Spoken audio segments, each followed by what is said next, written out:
Hello, all you cookie lovers. Because of the English version of Cookie Run, Braverse was recently released. I have seen many battle videos being posted on YouTube.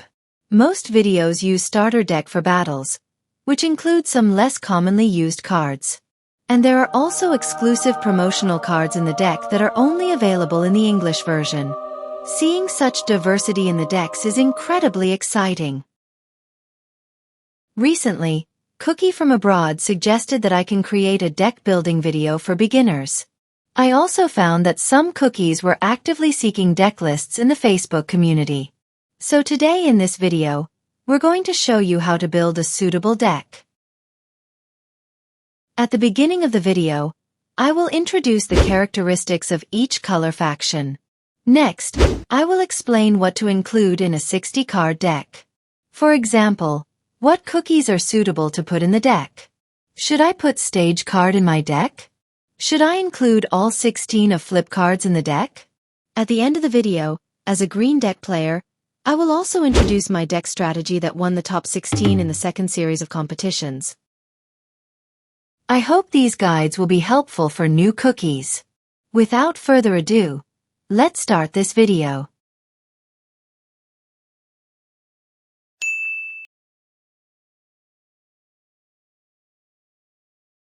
In the Cookie Run cards game, each color dominantly controls different areas. Red dominates the battle area, especially in controlling health cards. This allows each cost to be maximized for attacks, quickly stunning the opponent's cookies and achieve victory. Yellow dominates the break area, especially the control of the entire game time. It can increase or decrease the game time at will and achieve the final victory. Green dominates the support area, especially in terms of rapid growth and resource store in the support area. At crucial moments, it can perform many steps in one turn and achieve victory. Blue dominates the deck area. Similar to green, it is good at resources storage and bursting out in a single round, but it stores all resources in players' hands. Purple dominates the trash area, especially with its strong control abilities, giving it a unique path to victory. It can put all of the opponent's cookies to the trash area to win. In Series 1+2, this is the most common winning method for purple. Of course, purple also has attack-focused archetypes, which will gradually be introduced in Series 3 and beyond. Understanding the features of each color, next, I'll introduce what cards should be included in a deck. I will bring up some common questions that new cookies have. While explaining, I will use the top 8 player decks from the Taiwan Second Series competitions to assist in my explanations. Question 1. How many cookies should I include in the deck? Based on my experience, I would recommend including at least 22 cookies in your deck.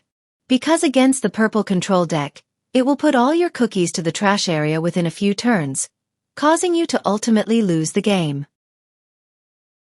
Especially for green players, hoarding resources in the support area in the early stage will quickly reduce the number of cards in their hands and easily lose the game. So, a useful tip for dealing with a purple deck is not to put cookie cards in the support area, and not even flip cookies.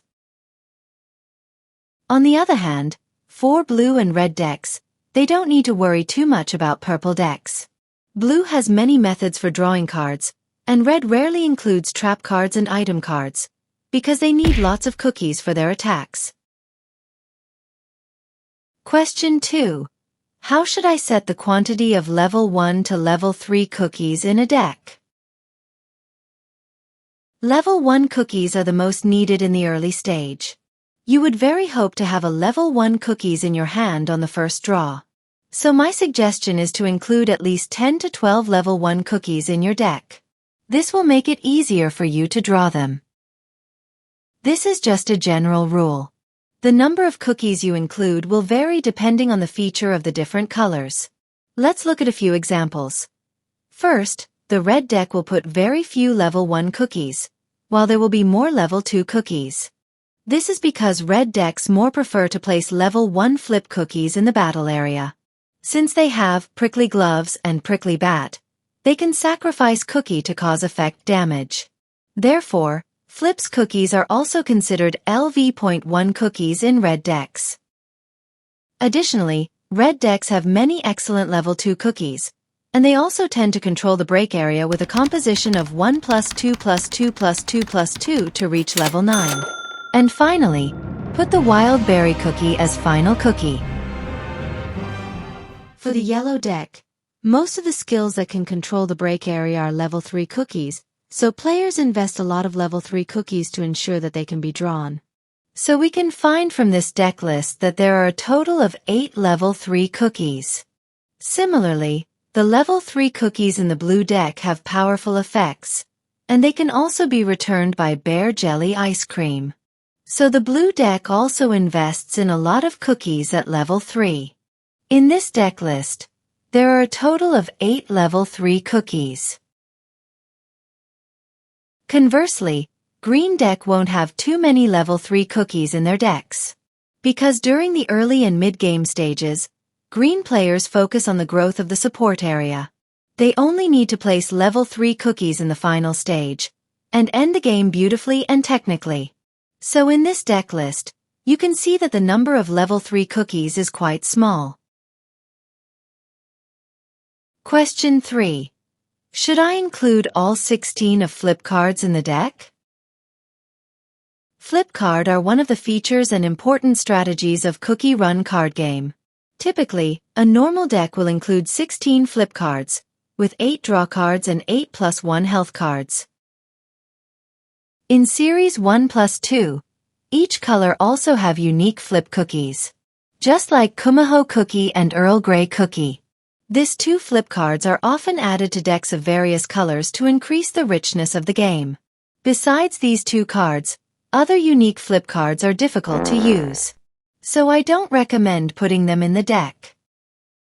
Even when using these unique flip cards to replace the original flip cards, most decks still fill up with all 16 flip cards. However, from my personal point of view, I do not recommend to fill a green deck with 16 flip cards. Because there are too many important item cards and stage cards such as Apple Pie, Ladybug and Tree's Blessing, leaving no place for all the flip cards. In this card list, you can see that he only put 12 flip cards in his deck. In another card list, he put 10 draw cards and 4 plus 1 HP cards. Because the green deck needs to draw the Guardian Tree's Blessing into its hand in the early stage. Q4. Should I put exclusive promotional cards in my deck? I started making a series of test videos last month. There are 3 videos in total, testing the red, blue, and green promo cards.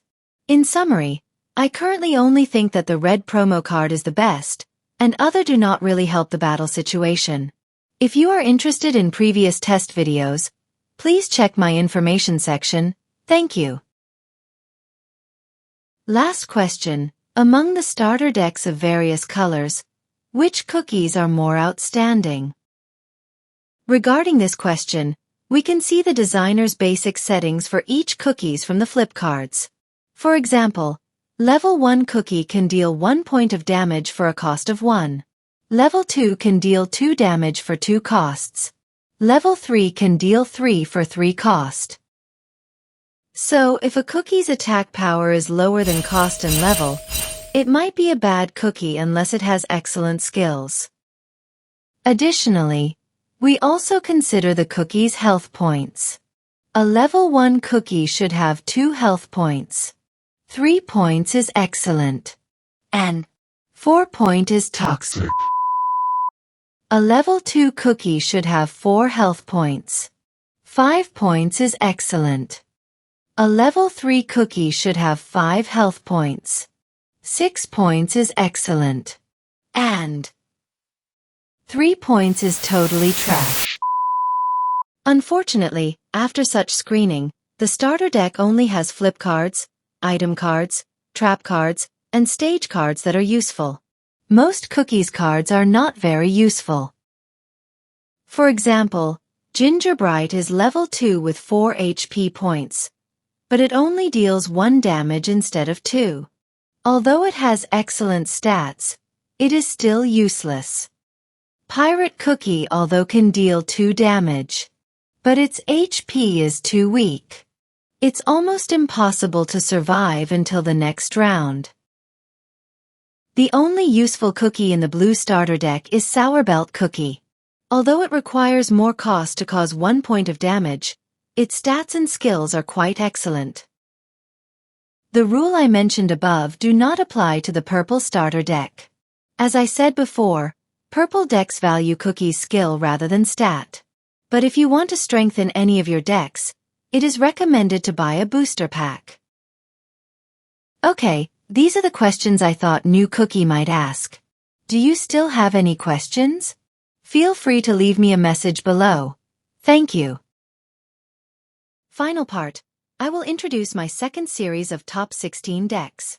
For the complete video, please refer to the information section. Let's get started.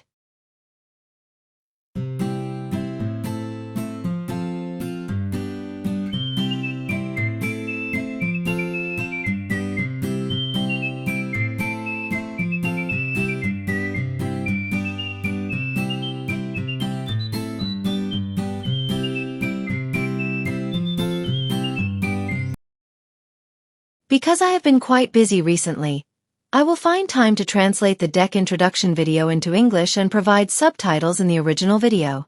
Thank you for your patience. And thank you for watching this video. Don't forget to like, subscribe, and share.